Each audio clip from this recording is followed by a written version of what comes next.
नमो बुद्धाय, जय मूल निवासी। साथियों, आज 1 मई है और हम इस गाजियाबाद की सरजमीन पर हैं।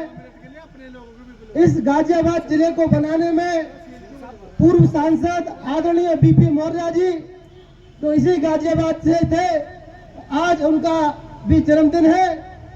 तो साथियों, अगर इस गाजियाबाद का नाम किसने दिया, अगर गाजियाबाद जिला किसी ने बनाया तो वो जाटा समाज के शेर बीपी मौर्य जी ने बनाया। ये आप याद रखना साथियों, अगर कोई पूछे तो जरूर बता देना। दूसरी बात साथियों, बाबा साहब के बारे में तो पूरी दुनिया जानती है और जब तक सूरज चांद सितारे रहेंगे तो पूरी दुनिया जानेगी। जिस दिन सूरज चांद सितारे खत्म हो जाएंगे तो फिर हम भी खत्म हो जाएंगे और बाबा साहब भी खत्म हो जाएंगे, फिर तो कोई दिक्कत वाली बात नहीं है। साथियों, आज मजदूर दिवस की बात हो रही है तो मैं बताना चाहता हूं कि 3 तरह के मजदूर होते हैं। पहले तो ये समझ लीजिए कि मजदूर है कौन। कहीं आप अपने को बड़ा साहब मान के बैठे हो आप मजदूर, तो गलत फहमी हो जाएगी। यार हम तो मजदूर थे, हम तो अपने को अधिकारी मान बैठे थे। पहला मजदूर जिसको फुटकर में काम मिलता, फुटकर में तनख्वाह मिलती है, काम कर लिया तो खा लेगा, नहीं तो अपने घर पर सोएगा। दूसरा मजदूर जो फैक्ट्रियों में काम करता है, प्राइवेट कंपनियों में काम करता है, जिसको लिमिटेड तनख्वाह मिलती है, जाएगा तो तनख्वाह मिलेगी, नहीं जाएगा तो नहीं मिलेगी। तीसरा श्रमिक मजदूर जिसे कहते हैं, लेबर कह लो, सेवक कह लो, नौकर कह लो, वो मजदूर जिसको सरकार तनख्वाह देती है और उसको छुट्टी, पेंशन, डीए सब बाबा साहब की कृपा से मिलता है। साथियों, बाबा साहब ने मजदूरों के बारे में इतना क्यों सोचा, उसके बारे में 2 मिनट बताना चाहूंगा कि 1927 से लेकर 1937 तक बाबा साहब जब लंदन इकोनॉमिक्स स्कूल से पढ़कर आए तो मुंबई में कॉलेज में प्रिंसिपल बने और वहां के प्रोफेसर भी बने। तो वहां के सामंतवादी लोगों ने, मनवादी व्यवस्था के लोगों ने रहने के लिए बाबा साहब को घर किराए पर नहीं दिया। बामजबूरी बाबा साहब परेल में, मुंबई में परेल में बाबा साहब एक मजदूरों की चौल रहती थी, जिसे झोपड़पट्टी कहते हैं। 1 से लेकर 80 तक कमरे थे। बाबा साहब कमरा नंबर 50 और कमरा नंबर 51 में मजदूरों की तरह वहां रहे और केवल एक बाथरूम था, एक शौचालय था। सबसे एंड में बाबा साहब अपना स्नान करते थे और फ्रेश होते थे। तो बाबा साहब ने वहां जाना कि वास्तव में देश का मजदूर, दलित मजदूर परेशान है। और वहीं से बाबा साहब 1930, 1931, 1932 में लंदन में गोलमेज सम्मेलन हुआ। हक अधिकार की लड़ाई के लिए बाबा साहब लंदन गए थे। और जब बाबा साहब लंदन गए तो बाबा साहब ने, तो लोग कहते कि आरक्षण दिया, आरक्षण काय का आरक्षण दिया। बाबा साहब ने कोई आरक्षण नहीं मांगा, ना हमें आरक्षण की कतई जरूरत है। आरक्षण गांधी जी ने जबरदस्ती थोपा हमारे ऊपर। बाबा साहब ने तो हमारे लिए एक अलग मुल्क की मांग की थी, 2 मतदान की मांग की थी। जब गांधी जी ने ये नहीं दिया तो बाबा साहब ने कहा भाई ये तो गलत कर रहे हो, कुछ तो दो हमारे लोगों के लिए। तब गांधी जी ने कहा भाई ये ले लो आप, कि आप रिजर्वेशन ले लीजिए। तो बाबा साहब ने कहा ठीक है। भारत की राज्यसभा, विधानसभा, लोकसभा में 10 साल के लिए रिजर्वेशन था और ये लिखा हुआ है भारतीय के संविधान 15/4 में लिखा हुआ है, पढ़ लेना संविधान आप। कोई ये कहे कि संविधान 10 साल के लिए था, वो सही कहता है कि भारत की राज्यसभा, विधानसभा, Vidhan Parishad, MP, MLA, MLC के लिए 10 साल की बाबा साहब ने मांगा। परंतु भारत की सामाजिक व्यवस्था के अंतर्गत जब तक देश का सामाजिक विकास, दलित समाज का, SC, ST, OBC का विकास संपूर्ण तरीके से नहीं हो जाता, तब तक इस देश में आरक्षण रहेगा। इसका उल्लेख बाबा साहब ने 16/4 के संविधान में किया हुआ है कि राजनीति में आरक्षण 10 साल के लिए और सामाजिक व्यवस्था में आरक्षण सदा सदा के लिए रहेगा। ये बात आप अपने दिमाग में भर लेना। किसी का माई के लाल में दम नहीं है कि वो आरक्षण खत्म कर दे। दूसरी बात साथियों, लोग कहते कि संविधान खत्म, अरे भैया कोई संविधान खत्म करने वाला नहीं है। नेपाल में हिंदू राष्ट्र था और नेपाल की हालत डंबाडोल हो गई। तब 2015 में नेपाल में संविधान व्यवस्था घोषित की गई और नेपाल के प्रधानमंत्री ने कहा कि हमारे देश में संविधान लिखने वाला कोई हो तो आओ, लेकिन वहां कोई नहीं मिला। तब साउथ से जहाँ के माननीय रामास्वामी पेरियार जी हैं, वहाँ की एक महिला, पेरियर महिला नेपाल गई और 2015 में संविधान लिखा, संविधान लागू हुआ। 2015 से नेपाल में संविधान लागू है और देश तरक्की कर रहा है।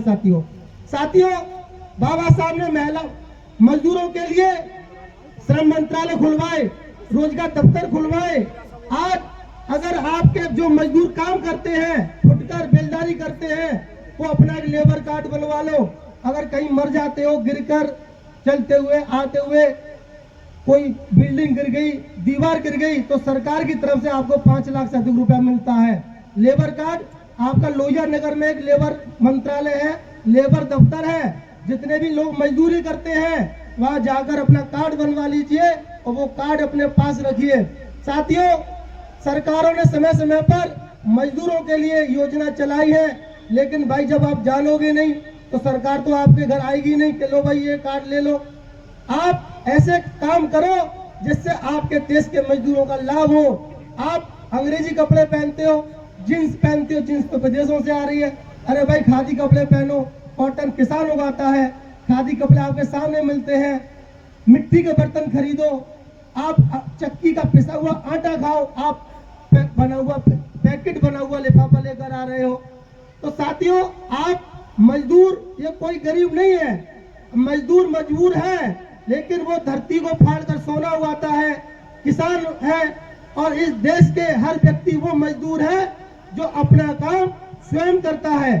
जो व्यक्ति अपना काम स्वयं करता है वो व्यक्ति देश का मजदूर है। और जितने भी देश में विकास हुए सारे काम मजदूरों ने किए। और एक और बात बता दूं कि बाबा साहब ने मजदूरों के लिए 1948 में न्यूनतम मजदूरी अधिनियम बनाया, जिसके तहत मजदूरों को कम से कम जो पैसा मिलता था, आज एक बेलदार 500 रुपए ले रहा है। कोई ये कहे तू 200 रुपए में काम कर ले, कतई नहीं करेगा, उसे पता है 500 रुपए लूंगा।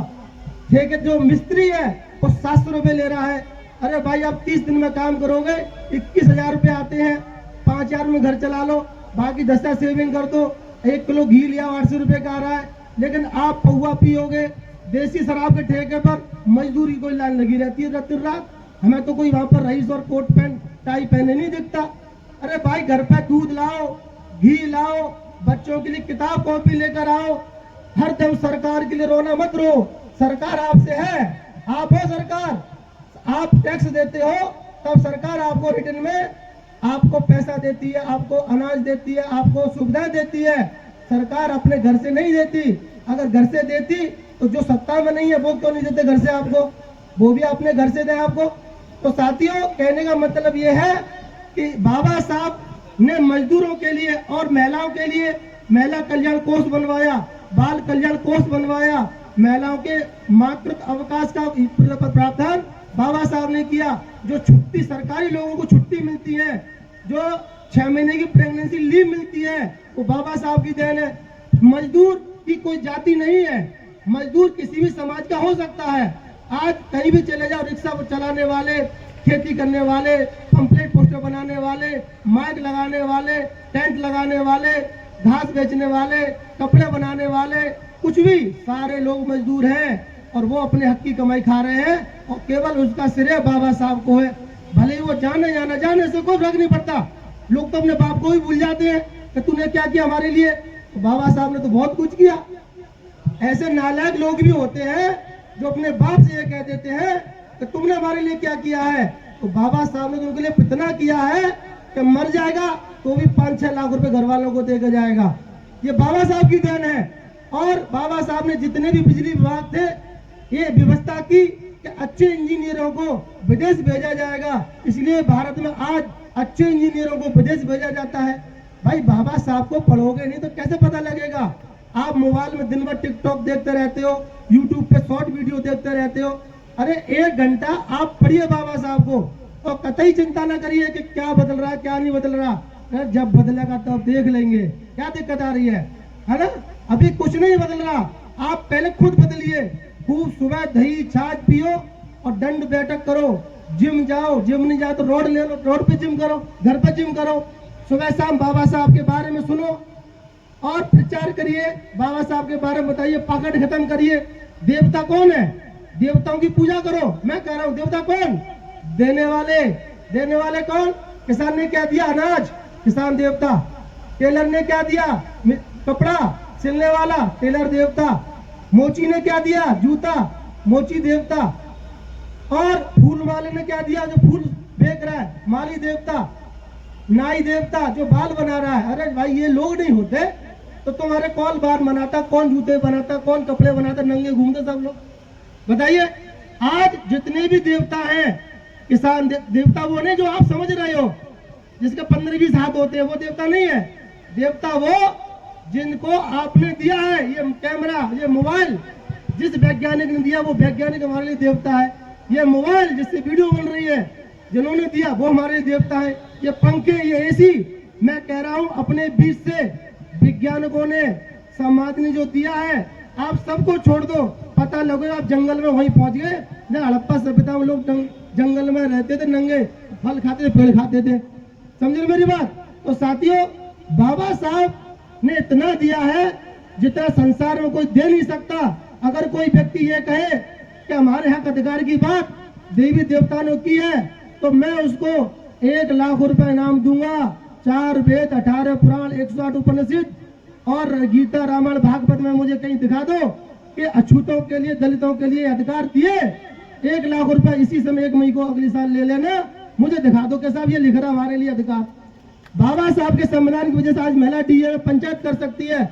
आज भी स्थिति यह है। मैं सूर्यवंशी क्षत्रिय, ये हमारा भाई है मोहित, और ये पानी है। मैं सूर्यवंशी क्षत्रिय हूँ और लोग कहते जातिवाद खत्म करो। मैं कहूंगा मोहित भाई से पानी पियो, आप मुंह लगा के, नहीं मुंह लगा के पियो, मुंह लगा के पियो, मुंह लगा के पियो। लोग कहते हैं कि ये बाल्मीक भंगी समाज से है। मैं सूर्यवंशी क्षत्रिय, मैं पानी पी के दिखाया हूँ। जब बाबा साहब 1930, 31, 32 में लंदन गए और बाबा साहब ने कहा हम अनटचेबल हैं, भारत में हमें अछूत माना जाता है, तब मदन मोहन मालवीय जी ने कहा नहीं, मिस्टर अंबेडकर गलत कह रहे हैं, अंग्रेजों से कहा। बाबा साहब ने कहा अच्छा। बाबा साहब ने पानी पिया, लो मालवीय जी से पी के दिखाओ। तो मालवीय जी ने कहा अरे अंबेडकर जी, पीना तो बहुत दूर की बात, मैं तो छूऊंगा भी नहीं। अरे भाई, जातिवाद खत्म करने को ऊपर से कोई और नहीं आएगा, हमें ही खत्म करना पड़ेगा। आपस में रोटी खाओ, बैठ के गले मिलो, एक थाली में खाना खाओ, मिलजुल के शादी ब्याह करो, अलग मत हो, कोई अलग नहीं है। जब हम एक साथ मिलकर रहेंगे कोई तो समाज आगे बढ़ेगा। लेकिन हम तो अलग अलग कैटेगरी बना दिए। अरे भाई, आपका सूर्यवंशी क्षत्रिय, बाबा साहब ने कहा कि अपने आप को दलित, पिछड़ा, अगड़ा कुछ मत कहो। सूर्यवंशी क्षत्रिय को कोई रोक लेगा? तुम्हें कोई रोक लेगा? अच्छे कपड़े पहनो, कोई रोक लेगा? नीले पहनो, भगवा पहनो, ये भगवा हमारे बुद्ध का रंग है, कोई आपको रोक लेगा क्या? आप कुछ भी पहनो, मुकुट लगा के आओ, सोने का मुकुट लगा के चलो, कोई रोक लेगा क्या आपको? अरे भाई, कोई रोकने वाला नहीं है। जो लोकतांत्रिक देश है। और आप श्रम मंत्रालय जाना, समाज कल्याण विभाग जाना, आप सीडीओ ऑफिस जाना, आप डीएम साहब के पास जाना, इतनी योजनाएं हैं। 10 लाख रुपए एससी के व्यक्ति को मिल रहे हैं, 3.5 लाख रुपए माफ हो जाते हैं, आपको 6.5 लाख भरने पड़ेंगे। कितना फायदा हो रहा है जब आप काम ही नहीं करोगे। अब पहले जाटव समाज के लोग खूब जूती काटते थे, पॉलिश करते थे, आज कोई दिखाई देता है क्या? अरे सबने छोड़ दिया, आप भी क्यों नहीं छोड़ते हो? छोड़िए, ये झाड़ू छोड़ दो, कलम उठा लो, पता लग जाएगा, समाज बदल जाएगा। अरे जिसे झाड़ना होगा झाड़ लेगा, जिसे गंदगी उठानी उठा लेगा। आप मत उठाइए, आप कलम पकड़िए, जैसे जाटव समाज, एससी समाज, ओबीसी समाज के लोगों ने पकड़ी है। अरे भाई, अब कोई तुम्हें अपने घर से बुलाने नहीं आता कि चलो मंदिर, चलो मस्जिद, कोई बुलाने आ रहा है? कोई बुलाने नहीं आ रहा। आप अपना विकास खुद करिए। ये देश, ये समाज, ये सरकारें आपके साथ है। आपका टैक्स जाता है सरकारों को, आप फायदा लीजिए। जाइए समाज कल्याण विभाग अभी। और मैं तो ये कहना चाहूंगा साथियों कि मेरा जीवन, मैं आगरा की जिस धरती से हूँ जहाँ बाबा साहब अंतिम समय में गए, और मैंने अपना, लोग कहते कि जो लोग बुजुर्ग हो गए, 60 साल बाद रिटायरमेंट हो गए, अब वो जाने लगे लोगों के पास। घर वालों ने कहा भाई क्यों जाते हो? अरे भाई मन नहीं लगता, इसलिए हम घूम आए।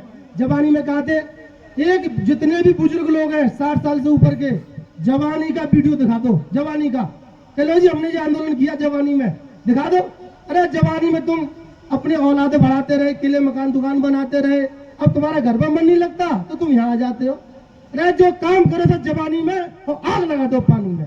साथियों, जब अगर ऐसी कोई बात आएगी समाज में कुर्बानी देने को, तो मैं कह रहा हूँ दुश्मनों से, ये छाती है, यहाँ गोली मारना कम से कम 50, कम से कम उठाने वालों को तो पता लगे तो 50 गोली खाई है।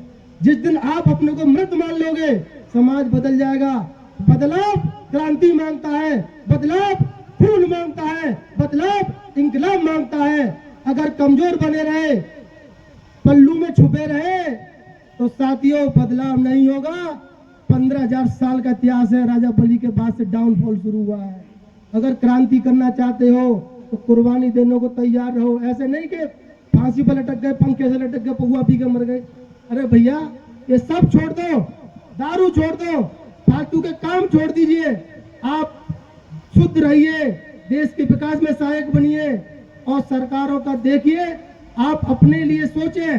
साथियों, मैं यही कहूंगा कि बाबा साहब ने इस देश के लिए वो किया है जो दुनिया का कोई भगवान पूरे संसार में नहीं कर सकता। अगर किसी भगवान ने किया तो मैंने पहले कह चुका हूं, 1 लाख रुपया नगद इनाम दूंगा, आ जाओ ना मेरे पास। साथियों, मेरा जीवन देश में से पाखंडवाद, अज्ञान, अंधविश्वास, जातिवाद खत्म करने को मैंने अपना जन्म लिया है। और बाबा साहब के मिशन को काम करते करते अगर मेरी मृत्यु हो जाएगी तो मुझे कोई परवाह नहीं है, क्योंकि बाबा साहब की वजह से हूँ। तो बाबा साहब के मिशन में मुझे एक दिन मरना है। 60 साल से पहले 60 साल तक जीऊंगा, उससे ज्यादा नहीं, उससे पहले ही मैं बड़ा ही कुछ ऐसा काम कर दूंगा तो जमाना याद करेगा। साथियों, जय भीम, जय भारत, जय मूल्यवासी, नमो बुद्धाय।